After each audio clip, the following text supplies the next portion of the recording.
Hi hello friends, welcome back to media talks. நான் உங்கள் மௌனிகா. நேற்றுக்கு நம்ம எல்பி வந்து பார்த்திங்கன்னா மலேசியாவில் என்ன சொல்லியிருந்தாங்க, இதில் முக்கியமான விஷயம் என்ன, ஸோ நிறைய பேர் வந்து நீங்களும் சுவாமியும் சேர்ந்து வரணும் அப்படின்னு சொல்லிட்டு ஒரு ஃபேன்ஸ் வந்து ரெக்வஸ்ட் வச்சுருந்தாங்க. கண்டிப்பாக நாங்கள் சேர்ந்து வரத்துக்கு கலர்ஸ் ஆஃப் இந்தியா நீங்கள் தான் அதுக்கு அரேஞ்ச் பண்ணணும் அப்படிங்கிற மாதிரி அந்த இடத்துலேருந்து வந்து அவங்க சொல்லுவாங்க. அது மட்டும் இல்லை, நான் போனதுமே வந்து பார்த்திங்கன்னா நான் விஜய் கிட்டே சொல்லிடுறேன், நம்ம அங்கே இருக்க மக்கள் எல்லாமே நம்ம 2 பேரும் சேர்ந்து வரணும்னு எதிர்பார்க்குறாங்க.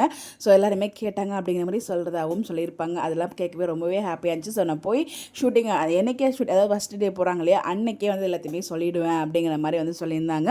அண்ட் வீக்காவாக எனக்கு ஆக்சுவலாக விஜய்க்காக தான் வந்து நான் பார்க்க ஆரம்பித்தேன், சுவாமி ப்ரோக்காக தான் இந்த ஸ்டில் பார்க்க ஆரம்பித்தேன்.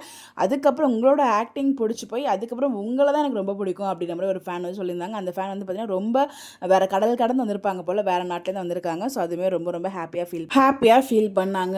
அடுத்து வந்து பார்த்திங்கன்னா ஆக்சுவலாக உங்கள் வீக்காவாக வந்து எங்களுக்கு ரொம்ப பிடிக்கும் உங்களுக்கு அப்படி வீக்காக எங்களுக்கு ரொம்ப பிடிக்கும் அப்படின்னு சொல்லும்போது, ஸோ எனக்குமே பிடிக்கும். பட் ரொம்ப நாள் வந்து வீக்காவாக பண்ணணும் இன்னும் அப்படின்னு சொல்லிட்டு ரொம்ப ஆசையாக இருக்குது அப்படிங்கிறதையும் வந்து அங்கே மென்ஷன் பண்ணியிருப்பாங்க.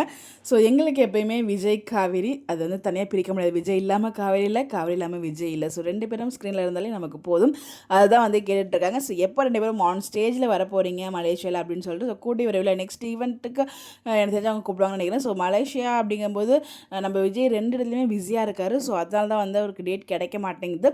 ஸோ அடுத்த தடவை அவர் எப்போ ஃப்ரீயாக இருக்கிறோ அந்த டைமில் எல்பியும் சுவாமியும் சேர்ந்து இன்வைட் பண்ணி எங்களுக்கு வந்து ஹாப்பியாக இந்த ஒரு ட்ரீட்டை கொடுத்தா போதும். இந்த விஷயம் லாஸ்ட் டைமே நடந்திருக்க வேண்டியது, பட் நம்ம நேரமாக இல்லை அவங்க நேரமோ தெரியல நடக்கலை. பட் அப்கமிங் கண்டிப்பாக நடக்கும் அப்படிங்கிற நம்பிக்கையோட இந்த வீடியோலேருந்து விடைபெறோம். உங்களுடைய கருத்துக்களை மறக்காம கமெண்ட்டில் ஷேர் பண்ணுங்கள். லைவ் வீடியோ பார்த்தீங்களா, இது இல்லாமல் ஏதாச்சும் நடந்துச்சுன்னா அதை பற்றி என்னங்கிறது கமெண்ட்டில் ஷேர் பண்ணுங்கள்.